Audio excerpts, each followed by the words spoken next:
Stop me if you've heard this one before. This summer, we took on the task of renovating our family cottage as a hobby project. So our install of doors and windows is going swimmingly well. And the thing about working on a remote island is, you can't just order a pizza. First, let's eat some lunch.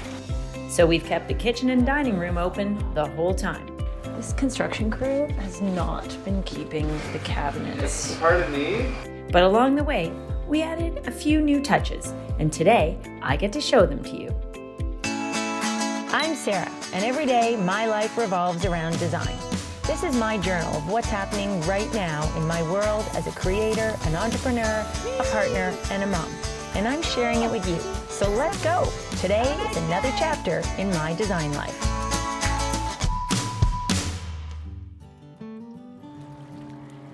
"11 years ago when we renovated, we bumped out the wall, added a bit more space to give us better functionality throughout the cottage, and this became a combined dining room and lounge.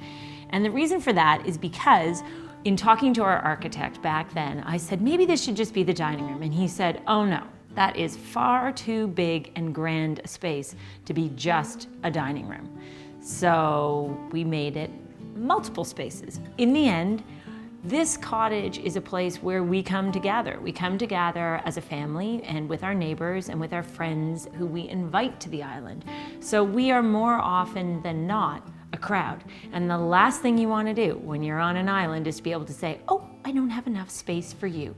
So I made the decision a couple years ago to get rid of the lounge and make this a big dining area. This is all about dining. Well, it's not just all about dining. This place is also a circulation zone. So this is a major traffic thoroughfare thanks to the giant sliding doors that lead out to the west and out to the east deck, to the harbor. So this is the entry foyer where we have our collection of straw hats because on sunny days, everybody, including guests, need to grab a hat. So we have a little spot that you can drop your sunglasses, check your look, grab a hat, and a big basket where we can toss all the flip-flops and all the summer footwear. So it's important in a cottage to have spaces that function as best as they possibly can and that are all about casual ease that still looks great. That's always my goal. So I had Chris, our carpenter, make us this dining table. And what's fun about it is if you watched the build of our farm, you may remember that we used leftovers from the barns to outfit our media room. Even after we built the barn and done the media room, we still had pieces left over. So I had Chris build us this dining table.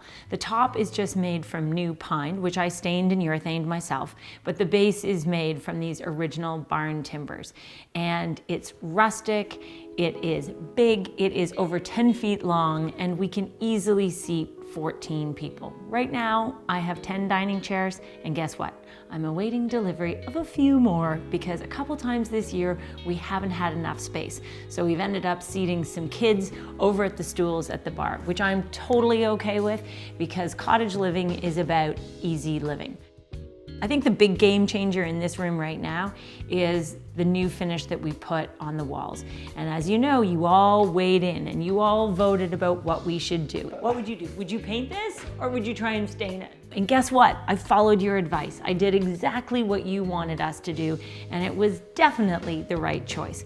We left the ceiling as is. We always loved the look of the ceiling, and we just wanted the walls to feel a little bit lighter and a bit fresher. And what's terrific about the finish that we arrived at is that we mixed paint about 50-50 with water, maybe a little bit less. Steve, our painter, was in charge of the actual ratio.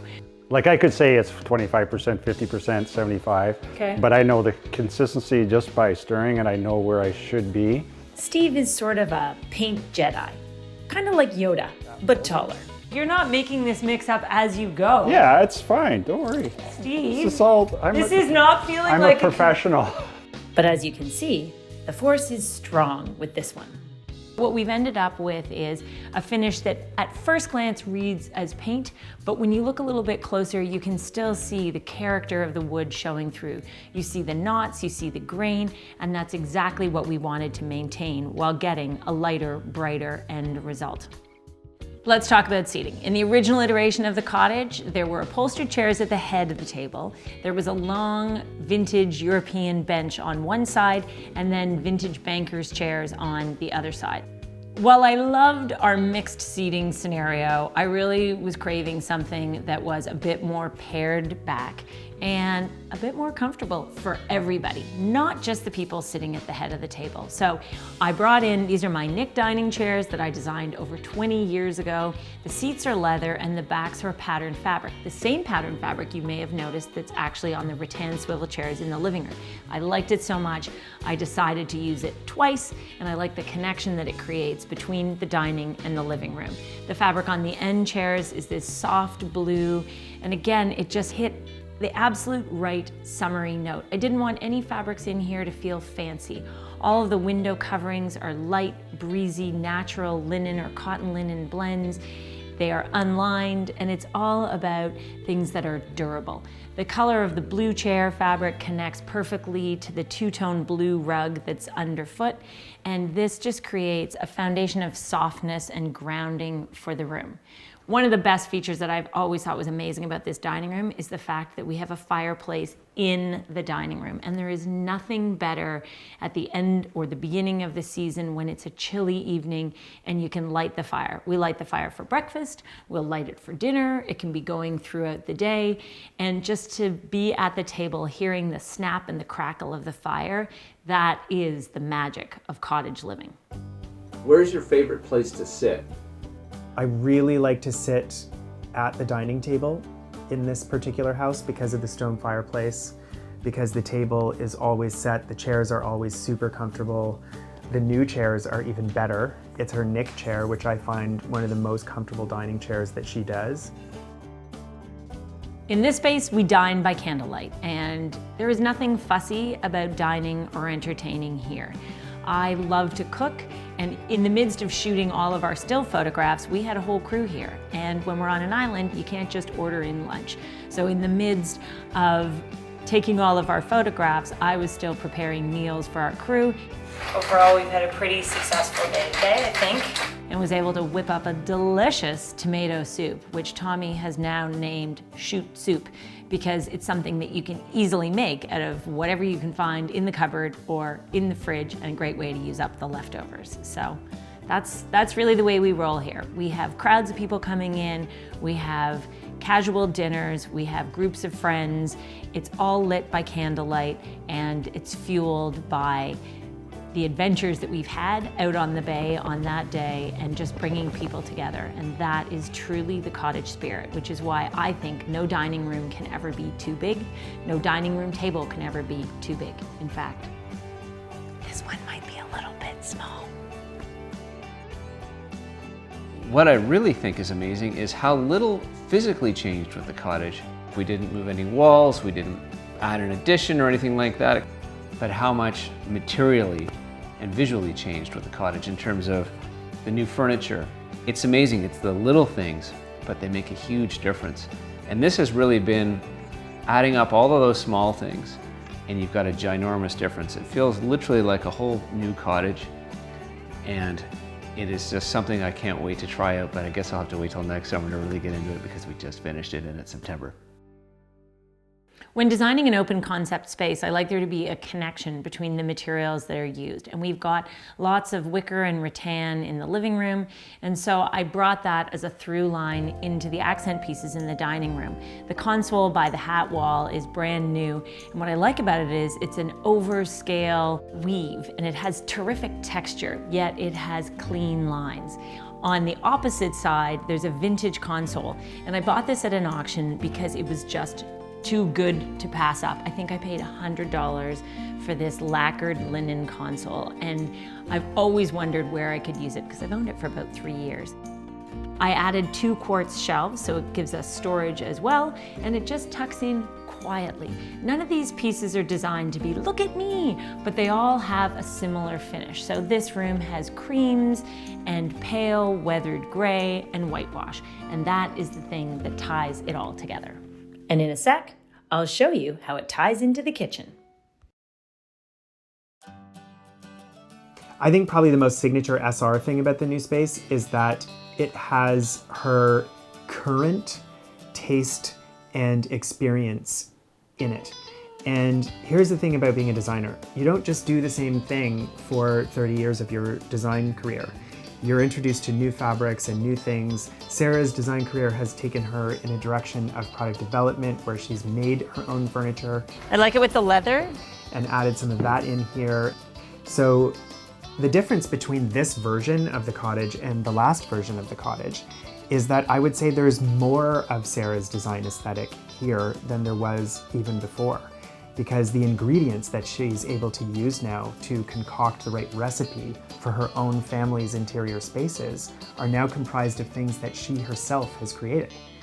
It's those fabrics, that furniture, and the things that really make a home, they're all hers. So it feels comprehensive and it feels really pure in terms of Sarah's design aesthetic now. Cheek a paw. Oh, good dog. Other paw. Both paws. Oh, who's the good doggies? You are.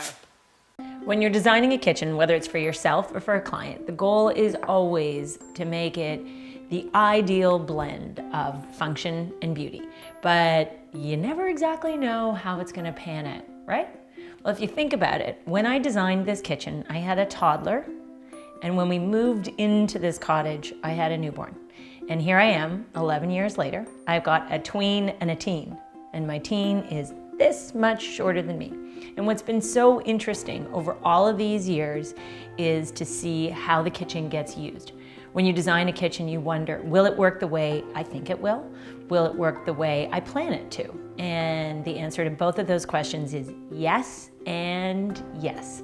So we started with a kind of funny layout here, and some of you may have seen this kitchen before from the show, because out of all the rooms in this entire cottage, this kitchen is the one thing that changed the least. In Sarah's Island 2.0, you know the only thing that happened to this kitchen? It got a fresh paint job. Yeah, you go and come back and it'll look amazing, okay? Yep. It still has the same backsplash, same cabinets, same appliances, same everything. Most of the same accessories, maybe a few new dishes, but that's it. And you know why it all stayed? Well, first and foremost, because let's be honest, it's really expensive to re-renovate a kitchen. But secondly, and maybe more importantly, it stayed because I love my kitchen and I did not want to change my kitchen. And I bet some of you were worried when you saw how much work we were doing. I bet you thought, oh, she's not going to take out my favorite backsplash. I feel like this is the most favorite backsplash of any backsplash I've ever used in any project. Whatever picture I post of it, lots of you always comment and say, that backsplash. I know. This backsplash is a combination of Thassos and Ming green marble, and I still think it strikes the right chord. It's not too fussy and traditional, it's not too contemporary, it's got just that little right bit of country. But let's go back and talk about the layout for a second, because from the beginning, I was dealing with a space that had a hallway running right through the middle of it. And I had two separate areas that could not be joined and made into one. So instead of fighting with that, I decided to make a kitchen design and layout that would celebrate the different functions and the different activities that happen in the kitchen. So here I stand, this is the bar and the craft area, this is the breakfast area, this is the I'm hanging out waiting for somebody to serve me a gourmet meal area. And sometimes when I'm working on a client project, a client will say to me, is it worth having a bar sink? Is it worth having a bar fridge? In this household, for this family, for how we live and how we entertain, I can tell you absolutely. What really works for me is that when I'm busy whipping up a meal, this whole bar area acts as the self-serve destination. So, would you like a drink? Here are all the glasses. You can see them on either side. You can find just the glass that suits your preference and your beverage. You've got the sink, you've got the dishwasher drawer to clean up after yourself, and you've got the bar fridge and the liquor cabinet. Really, what more could you need? When I designed this part of the kitchen, I also knew that I'd want a space where the kids could busy themselves, where they could do crafts or draw or play and still be in sight of me. Today, 11 years later, nothing's really changed. The girls sit here. This summer's activity included a lot of bracelet making. This is their craft drawer. We've still got smelly markers. We've got all sorts of craft supplies in this drawer. And this is a terrific multifunctional space. If you happen to tune in to Sarah's Cottage, which was the first series we shot on this island, you'll remember that the anchor for this part of the kitchen was the vintage, well actually antique, reclaimed paneling that I got from a salvage company, 1860s from Trenton, Ontario. And to this day, it still serves as a color inspiration for the overall palette of this whole open concept space. So look at these new blue leather bar stools. I chose this blue not only because it works with the colors in the dining area, but also because I knew how it would tie to that original antique paneling. I loved it when I bought it, and I still love it today. And I think that's what you get from infusing your home with some architectural salvage, vintage, and antique elements. As much as I wanted to add a slightly more contemporary, streamlined twist to this space, to this cottage overall, I didn't want to take away the charm and the character that I worked so hard to infuse in the first iteration. In the last renovation, one of the things I kind of wanted to change but wasn't allowed to was the illumination in this kitchen. And I remember that we ran wires into the ceiling 11 years ago so that one day I could maybe have some pendant lights, maybe here, or maybe some pot lights above my cooking area. But I promised Alex that I would try to adhere to the original vision of the cottage and do it all by candlelight. And out of everybody in this household, you know what? There's one member of our family, the youngest member of the family, is holding steadfast and literally will not allow me. Fiona is completely opposed to any electric lights being in this kitchen. So I got away with Alex installing one tiny LED strip light above the kitchen sink. Just put it up. And other than that, I cook by candlelight and by one gas light. So we are still keeping it rustic and real on our island adventures as we still live a full off-the-grid existence here on the island.